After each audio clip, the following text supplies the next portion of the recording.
काफी पुराने समय की बात है। रामनगर नाम का एक गांव था। उस गांव के पास एक घना जंगल था जिसमें राजू नाम का तांत्रिक रहता था।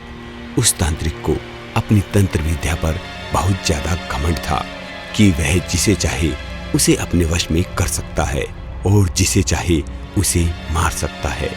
गांव वालों को यह बात पता चल गई थी कि राजू तांत्रिक अपनी विद्या का इस्तेमाल करके गांव के युवकों को एक एक करके अपने वश में कर रहा है और कुछ समय बाद ही उन्हें मार देता है।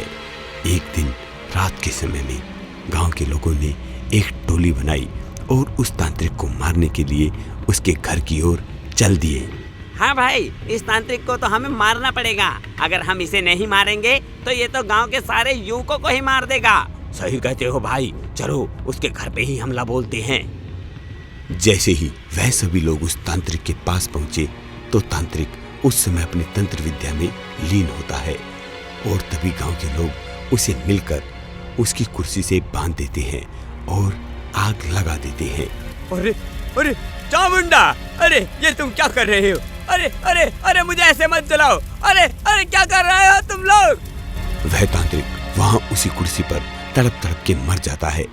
गांव वाले सोचते हैं कि अब उन्हें इस तांत्रिक से हमेशा के लिए छुटकारा मिल गया है। 4-5 साल तो बहुत अच्छे से निकल जाते हैं। अब गांव में सुख शांति का माहौल रहता है। पर 4-5 साल के बाद तभी वहां शहर से 4 लड़के आते हैं और वह सोचते हैं क्यों न आज रात जंगल में बिताई जाए। अरे राम श्याम, क्या कहता है? गांव में आए हैं तो जंगल में चलेंगे। वहाँ पर खूब सारी ऑक्सीजन होगी, खूब सारे पेड़ होंगे। आज रात वहीं पर बिताएंगे।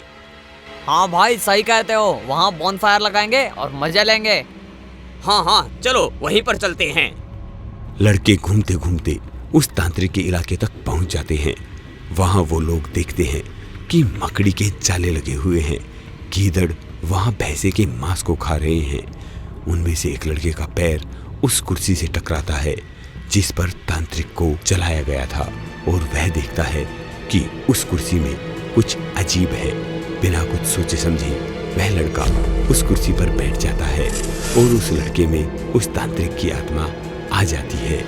आत्मा के आते ही लड़का जोर जोर से चिल्लाता है, अब मुझे इंसान का शरीर मिल गया है। अब होगा मेरा इंतकाम पूरा। अब मैं इन गांव वालों को नहीं छोड़ूंगा। अब मैं इस पूरे गांव को जलाकर नष्ट कर दूंगा। अब मैं किसी को नहीं छोड़ूंगा। बाकी के 3 लड़के इस दृश्य को देखते हैं और वापस गांव की ओर भागते हैं और गांव के सरपंच को यह सारी बात बताते हैं। सरपंच जी, पता नहीं, हम वहाँ जंगल में गए थे। हमारे दोस्त के अंदर किसी पिशाच ने कब्जा कर लिया है। कह रहा है मैं गांव वालों को नहीं छोड़ूंगा। सरपंच जी। सरपंच गुस्से में आकर उन लड़कों की डंडे से पिटाई कर देता है और बोलता है, तुम्हें किसने बोला था उस जंगल में जाने को, उस कुर्सी पर जाकर बैठने को? अब तुमने उस तांत्रिक को दोबारा जिंदा कर दिया है। अब वो गांव को नहीं छोड़ेगा। तुम्हारे बचकानी हरकत के चक्कर में पूरा गांव खतरे में आ गया। सरपंच जी, हमें माफ कर दीजिए। हमारे दोस्त को कैसे भी बचा लीजिए सरपंच जी। दोस्त को क्या, अब तो इस गांव को भी बचाना मुश्किल है। सरपंच जी, कोई तो इलाज होगा ना? कोई तो ऐसी तरकीब निकालिए जिससे हम उस तांत्रिक से अपने दोस्त को बचा सकें। हाँ, मुझे लगता है एक तरकीब है। अगर तुम कैसे भी करके अपने दोस्त को उस कुर्सी से उठा दो तो हम उस कुर्सी में आग लगा देंगे और फिर उस तांत्रिक की आत्मा वहीं पर खत्म हो जाएगी और तुम्हारा दोस्त भी उसके चंगुल से बाहर आ जाएगा। हाँ, ऐसा ही करेंगे हम। थोड़ी देर बाद में वह लड़का तांत्रिक की कुर्सी के साथ उड़ता हुआ गांव में आ जाता है। तीनों लड़के तभी एक योजना बनाते हैं और उस व्यक्ति को ढूंढते हैं जिसने पहले तांत्रिक की कुर्सी में आग लगाई थी। तीनों लड़के उस आदमी से गुजारिश करते हैं कि वह कुछ समय के लिए तांत्रिक के सामने आ जाए। वह आदमी मान जाता है और तांत्रिक के सामने खड़ा हो जाता है। जैसे ही तांत्रिक की आत्मा उस आदमी को देखती है वह कुर्सी से उतर जाती है। तुमने तुमने ही मुझे पिछली बार आग लगाई थी। तुम ही हो इस गांव में मेरे दुश्मन। मैं तुम्हें नहीं छोड़ूंगा।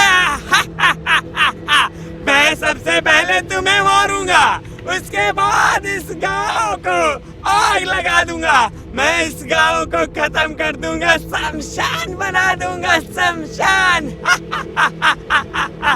वो तांत्रिक की आत्मा जैसे ही उस आदमी की तरफ बढ़ती है, तभी वो 3 लड़के कुर्सी पर मिट्टी का तेल डालते हैं और आग लगा देते हैं। तभी वो आत्मा भी नष्ट हो जाती है। ये क्या हो रहा है?